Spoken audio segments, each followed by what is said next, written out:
Meus amados, João Batista é um daqueles personagens extremamente importantes quando a gente pensa na obra da redenção, no desejo de Deus de resgatar o homem perdido e no plano de Deus para resgatar esse homem.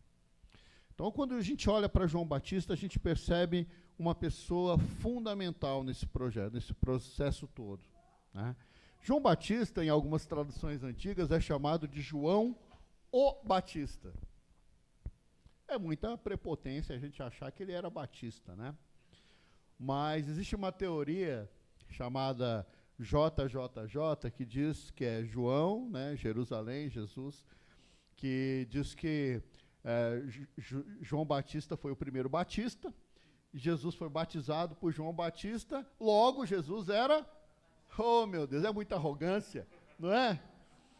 Mas tem essa teoria, né, que eu, particularmente, eu não consigo entender ela como sendo verdadeira, né? Mas a gente entende, né? Quando o pastor Carroll escreveu o livro O Rastro de Sangue, ele amava a história nossa de batistas, ele sabe do nosso sofrimento para chegar até hoje, e ele também amava a Escritura Sagrada, e ele conseguia entender um elo ali, até João Batista. Na verdade, a gente não consegue ver, mas fato é que João Batista, ele batizava as pessoas, e obviamente a gente entende ali pelo texto bíblico, pelos originais, que ele batizava por imersão. Mas não era o nosso batismo, era um outro tipo de batismo, era um batismo de arrependimento, né? A gente vai entender isso daqui a pouquinho.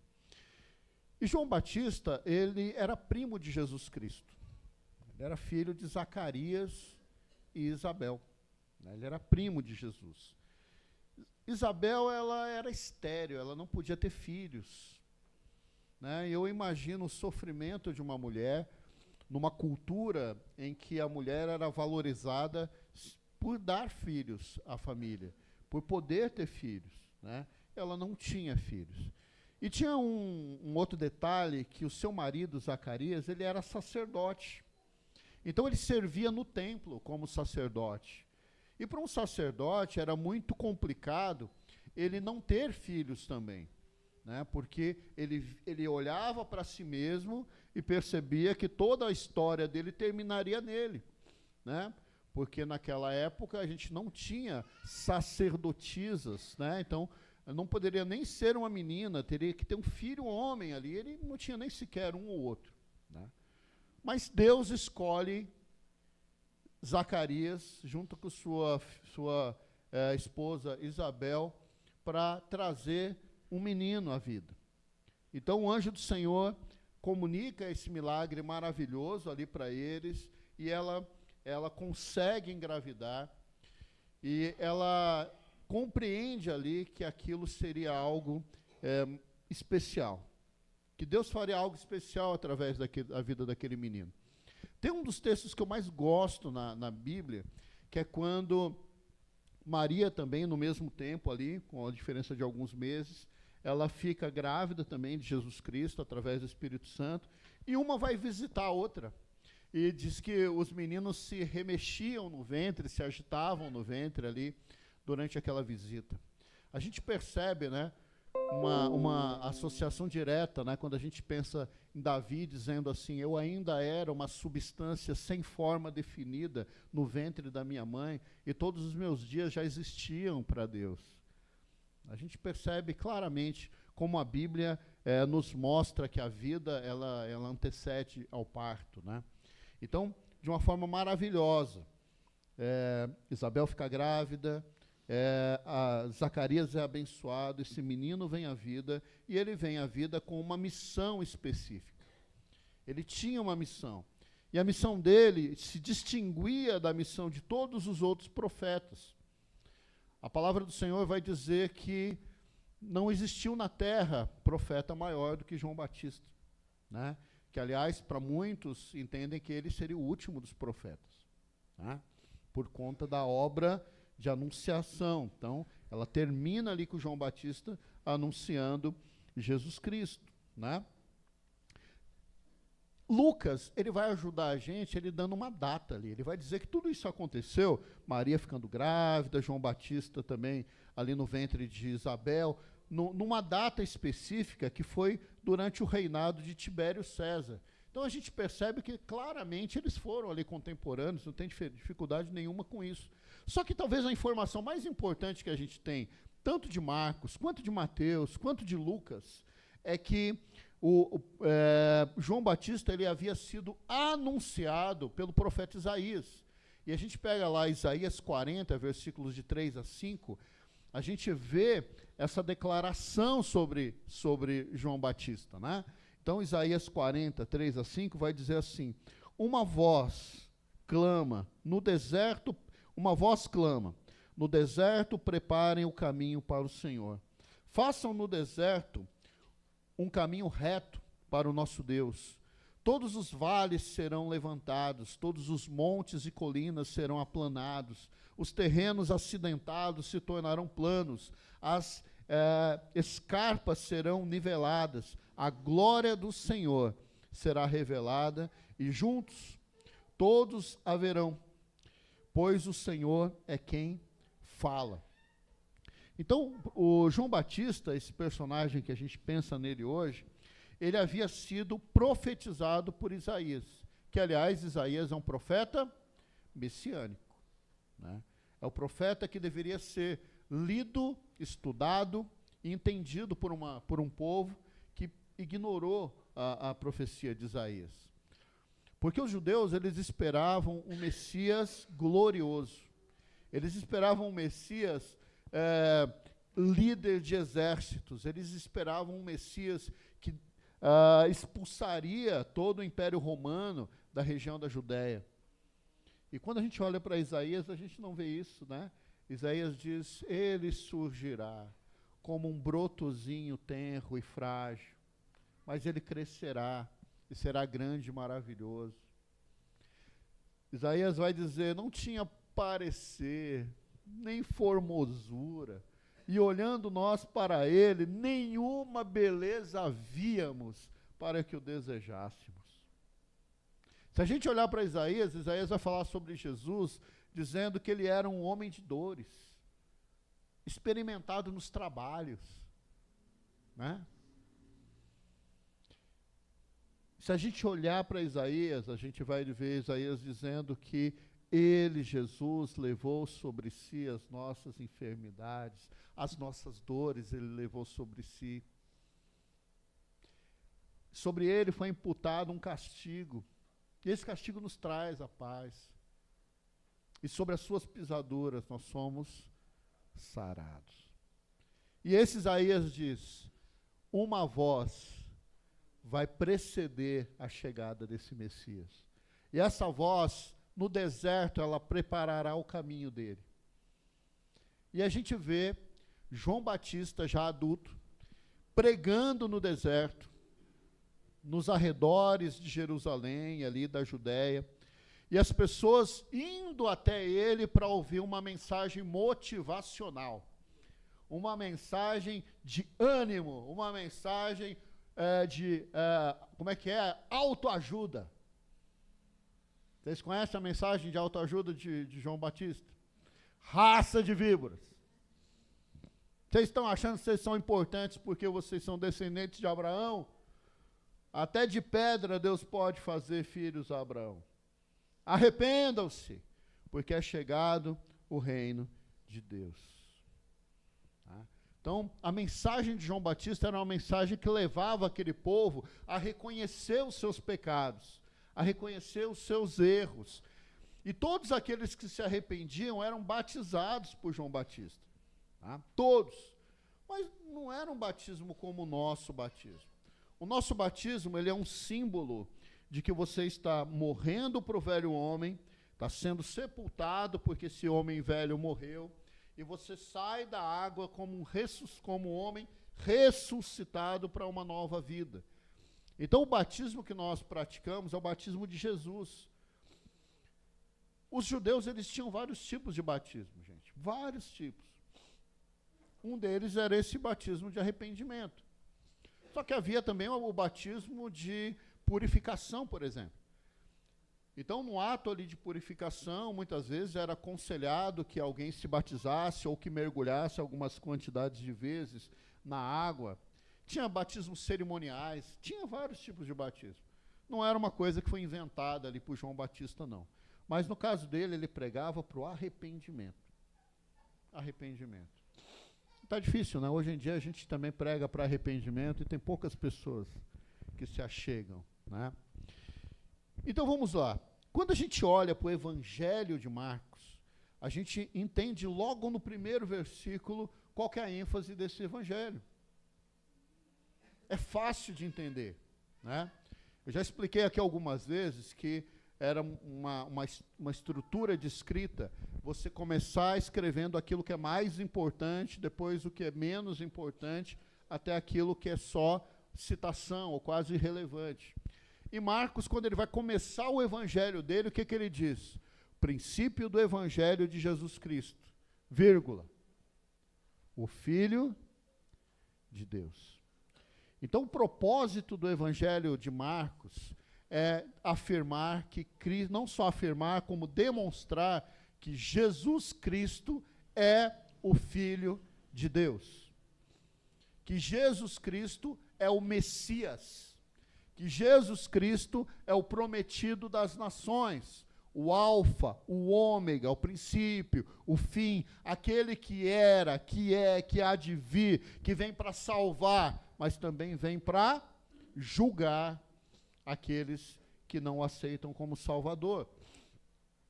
Então, nesse processo de anunciar quem é Jesus, ele apresenta João Batista, porque João Batista é importante para isso. Porque ele começa a pregar preparando o caminho para a anunciação de que o Messias era eminente. A vinda do Messias era a qualquer momento. Que eles poderiam de fato esperar, porque o Messias prometido, ele iria começar o seu ministério. Então ele era um anunciador, ele era um preparador do caminho do Senhor. E Deus usa ele de uma maneira bem peculiar, bem diferente, né? Quando a gente lê, então, Marcos, capítulo 1, de 2 a 4, a gente vai ler o seguinte, conforme está escrito no profeta Isaías, enviarei à tua frente o meu mensageiro. Ele preparará o teu caminho. Voz do que clama no deserto, preparem o caminho do Senhor, façam veredas para ele. Assim surgiu João Batista, batizando no deserto e pregando um batismo de arrependimento para perdão de pecados. Então, João Batista ele vai surgir nesse contexto aí, e a gente precisa entender algumas coisas sobre ele. A missão de João Batista era bem específica. João Batista não foi levantado por Deus para montar uma religião, para construir uma igreja, para ensinar o povo, para, enfim, qualquer ato religioso qualquer. Ele foi levantado simplesmente para anunciar que Cristo estava vindo, ou que Cristo já estava chegando, ou que Cristo já era presente. Esse foi o motivo.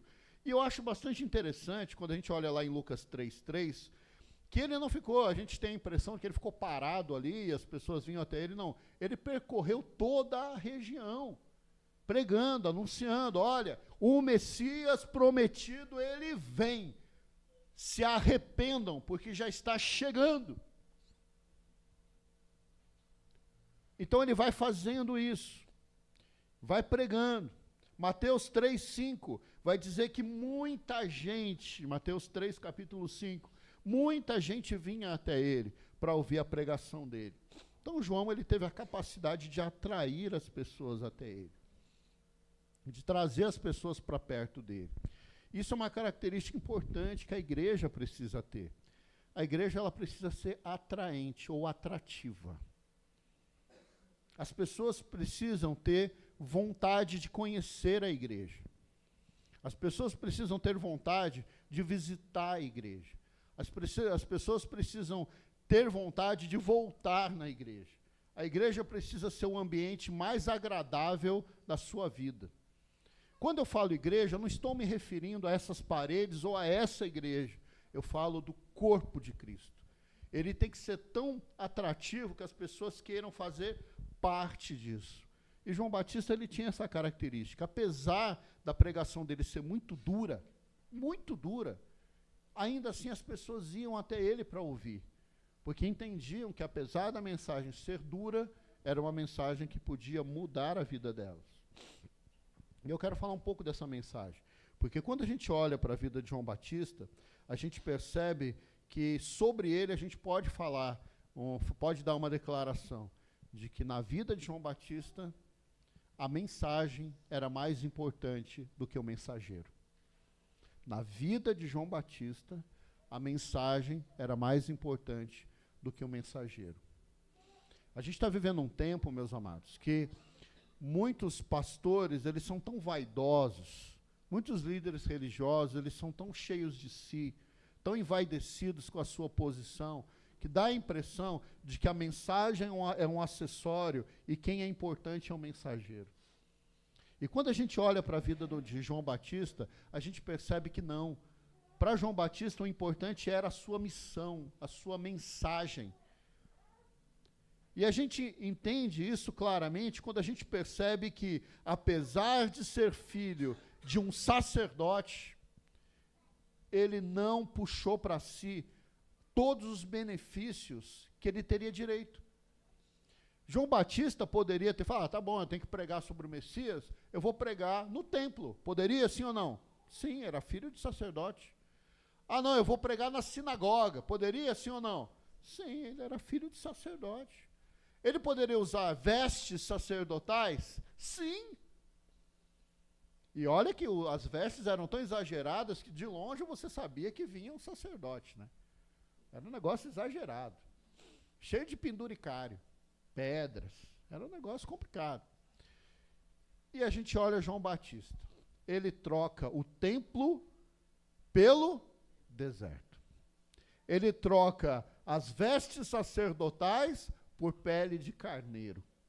Ele troca a alimentação dada aos levitas e sacerdotes por gafanhoto e mel silvestre. Porque para João Batista, o mais importante era a mensagem e não o mensageiro. E aquilo era extremamente estranho numa cultura em que as pessoas se exaltavam tanto com aquilo que elas tinham, né? Então ele era filho de sacerdote, ele troca a sinagoga pelo deserto. Marcos 1,6, a gente vai entender que ele vestia uma roupa totalmente diferente. Não estava preocupado em ser identificado de longe como um profeta ou como um sacerdote. Ele estava preocupado com aqueles que chegavam perto dele. Olhavam para ele, achavam ele até meio esquisito. Mas quando João Batista abria a boca, qualquer um que ouvia percebia que o foco dele estava na missão. E a missão dele era anunciar a Cristo, e não anunciar a si mesmo. A gente estava ontem falando sobre testemunhos. Tem testemunho que a pessoa está tão verdadeira no testemunho dela que ela não chega ao final do testemunho, já cai em lágrimas, né? Tem testemunhos que você escuta e você percebe e vê claramente a mão de Deus agindo.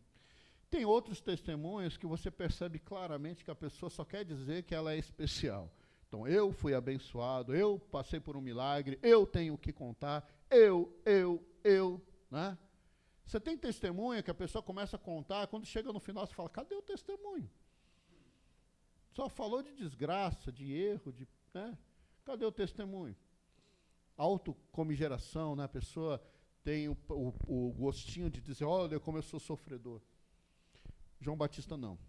João Batista, ele transfere toda a importância para a mensagem e para apontar para aquele que era realmente o prometido das nações, aquele que era o Salvador, que é o Salvador e que deveria ser anunciado. Então, meus amados, quando a gente olha para ele, a gente percebe que o foco dele era a mensagem. Marcos, como é um evangelho muito resumido, ele vai trazer apenas a essência da mensagem de João Batista, né? Arrependam-se e sejam batizados. Mas quando a gente olha para os outros evangelhos, a gente percebe que João Batista não pregava só isso aqui. Ele tinha também uma abrangência maior. E quando a gente olha para essa abrangência maior da pregação de João Batista, a gente percebe que é a mesma mensagem de Cristo. Isso aqui, antes de eu começar a mostrar para você, eu já quero que você pense comigo. Será se a nossa igreja está pregando a mensagem de Cristo ou a gente está pregando a nossa mensagem? Será se nós estamos preocupados em repetir o que Cristo disse ou a gente quer dizer uma coisa nova que foi a gente que criou? Qual que é a nossa preocupação? O nosso foco está na mensagem? E eu quero te dizer, nós precisamos ter o foco em Cristo. O nosso foco tem que estar na mensagem que Cristo deixou. Lucas, capítulo 3, versículo 11. João, ele respondia para as pessoas que procuravam ele e dizia assim, ó, quem tem 2 túnicas, que dê uma a quem não tem nenhuma. E quem tem comida, faça o mesmo. Espera aí. Então, a pregação de João Batista não era só raça de víboras, né? Aqui, ele respondendo aos que procuravam ele está falando sobre o que aqui? Amor ao próximo. Espera aí, amor ao próximo não é a pregação de Cristo? Gente, quem ama a Cristo se parece com Cristo e fala das coisas de Cristo. Quem ama a Cristo fala dele e começa a ficar parecido com ele, né? Então, se você tem 2 túnicas ou 2 roupas, dá uma para quem não tem. Se é que você tem comida demais, distribui com quem está precisando. Então a gente acha que a pregação dele era só a pedrada, né? Não era não. Lucas 3, versículo 13. Agora ele respondendo para os publicanos.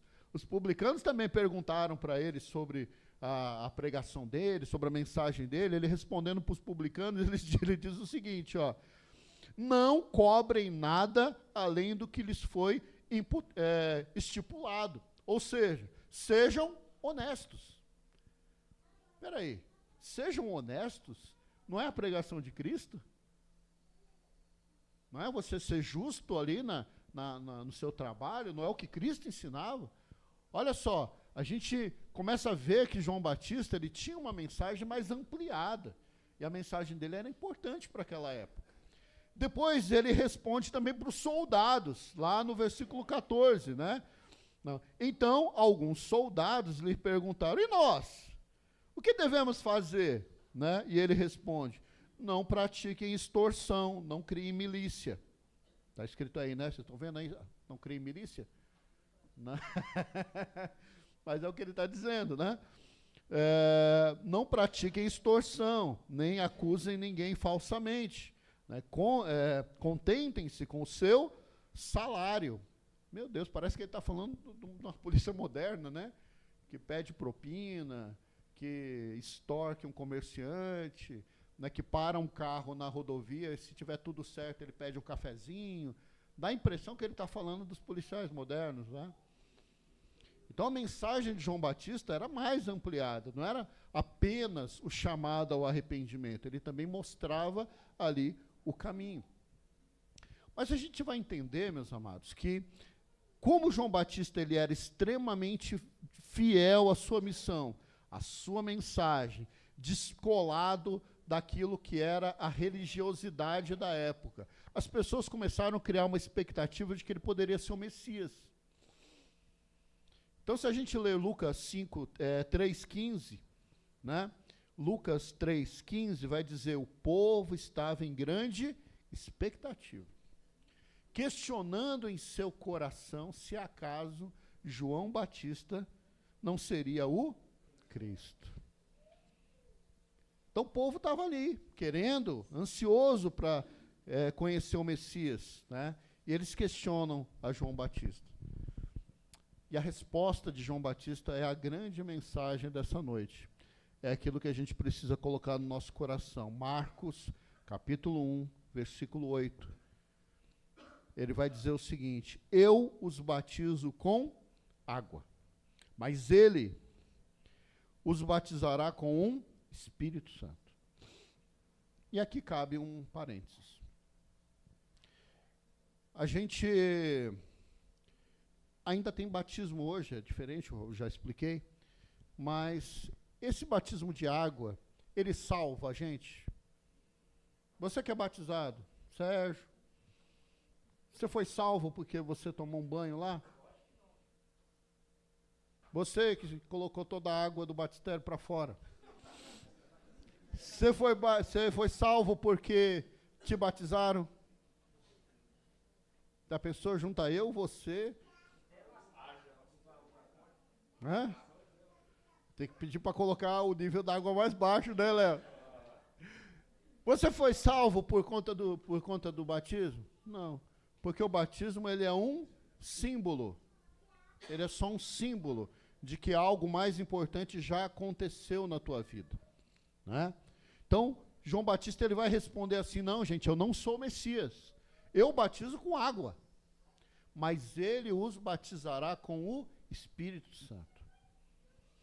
Então, o que João Batista está dizendo? Ele está dizendo o seguinte: o que eu faço aqui é pregar o arrependimento, anunciar ele, e quem se arrepende, simbolicamente, a gente batiza, para que você sinta que a tua decisão de arrependimento é verdadeira, mas ele vai fazer um batismo completo, ele selará vocês com o Espírito Santo, e esse selo com o Espírito Santo não é uma coisa passageira, que não tem efeito, ele vai selar vocês para a vida eterna.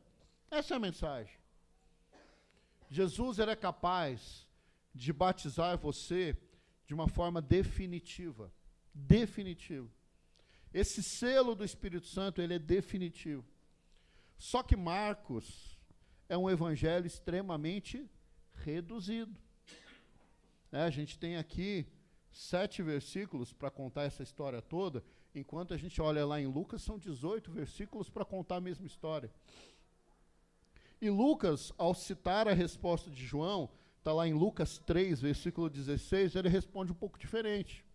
Ele vai dizer assim, ó, João responde a todos, eu os batizo com água, mas virá alguém mais poderoso do que eu, tanto que eu não sou digno nem de desamarrar as correias das suas sandálias, ele os batizará com o Espírito Santo e com fogo.